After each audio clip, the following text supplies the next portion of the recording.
Assalamualaikum warahmatullahi wabarakatuh. Perkenalkan, nama saya Geviran Fatima dengan NIM G002370 dari kelompok B4. Nah, di sini saya akan menjelaskan tentang sistem neuron, arteri, sama vena. Yang pertama yaitu sistem neuron. Nah, dimulai dari strukturnya.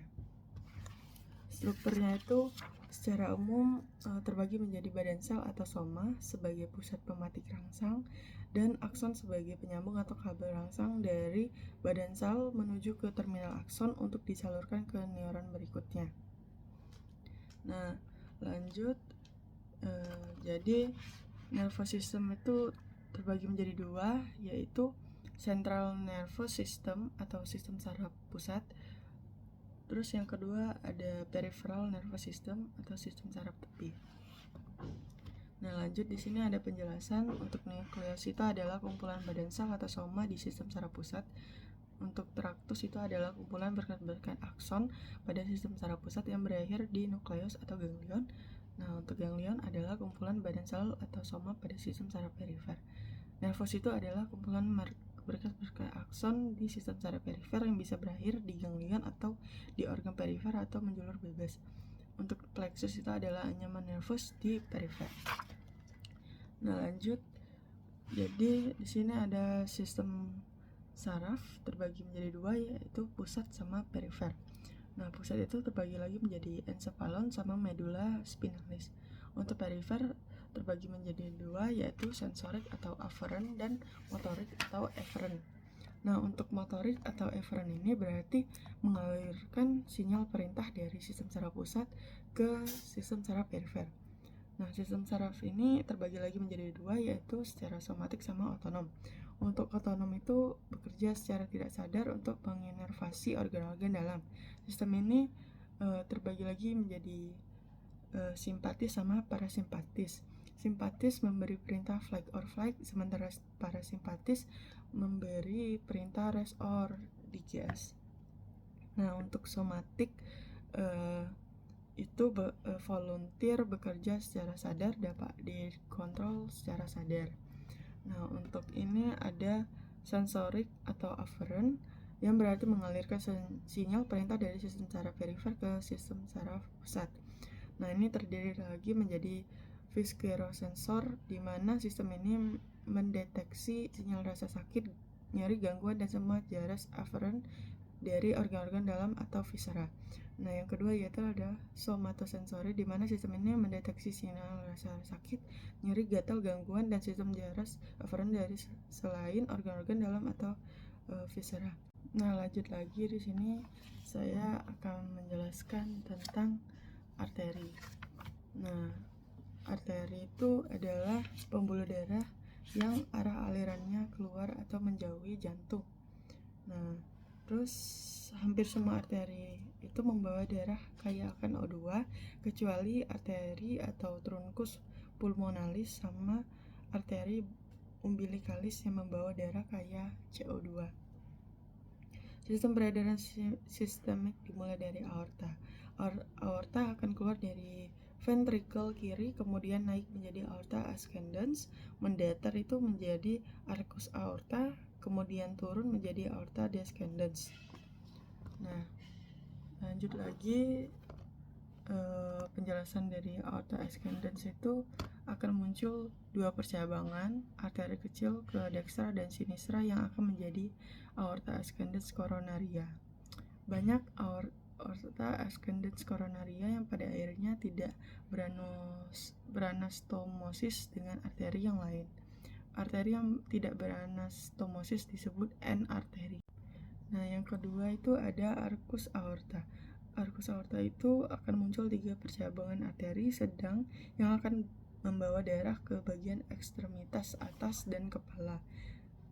Nah, terus ada 3 percabangan kan. Nah, yang pertama itu ada truncus brachiocephalic, akan bercabang menjadi arteri subclavia dextra dan arteri corotis communis dextra. Nah, arteri subclavia dextra itu akan bercabang menjadi arteri yang bervaskularisasi ekstremitas atas bagian dextra, sedangkan arteri corotis communis dextra akan bercabang menjadi arteri korotis internal dan eksternal. Nah, arteri korotis eksternal akan memvaskularisasi bagian wajah dan leher, sedangkan arteri korotis internal akan memvaskularisasi ke arah otak. Nah, terus yang kedua ada arteri korotis communis sinistra, akan bercabang menjadi arteri korotis internal dan eksternal. Arteri korotis eksternal akan memvaskularisasikan bagian wajah dan leher, sedangkan arteri korotis internal akan memvaskularisasi ke arah otak. Yang ketiga itu ada arteri subclavia sinistra, akan memvaskularisasi bagian ekstremitas atau bagian sinistra. Ini ada aorta descendens. Aorta descendens itu lanjutan menurun dari arcus aorta. Aorta descendens akan dibagi menjadi aorta descendens pars thoracica dan aorta descendens pars abdominalis. Aorta descendens yang terletak lebih superior dari diafragma disebut sebagai pars thoracica, di mana aorta thoracica akan memvaskularisasi bagian perikardium, esofagus, interkostal, dan sebagainya. Aorta descendens yang terletak lebih inferior dari diafragma disebut sebagai pars abdominalis, di mana aorta thoracica akan memvaskularisasi bagian sistem pencernaan dan organ-organ viscera. Nah, yang perlu diingat itu setelah aorta descendens, aorta akan membelah menjadi dua, yaitu sepasang arteri iliaca communis, di mana iliaca communis ini akan bercabang lagi dan memvaskularisasi bagian hip, organ viscera, dan juga ekstremitas bawah. Nah, kita lanjutkan dengan penjelasan tentang vena. Nah, vena ini adalah pembuluh darah yang membawa darah mendekati jantung. Nah, terus bahwa semua vena pada akhirnya akan bermuara ke atrium kanan kecuali vena pulmonalis.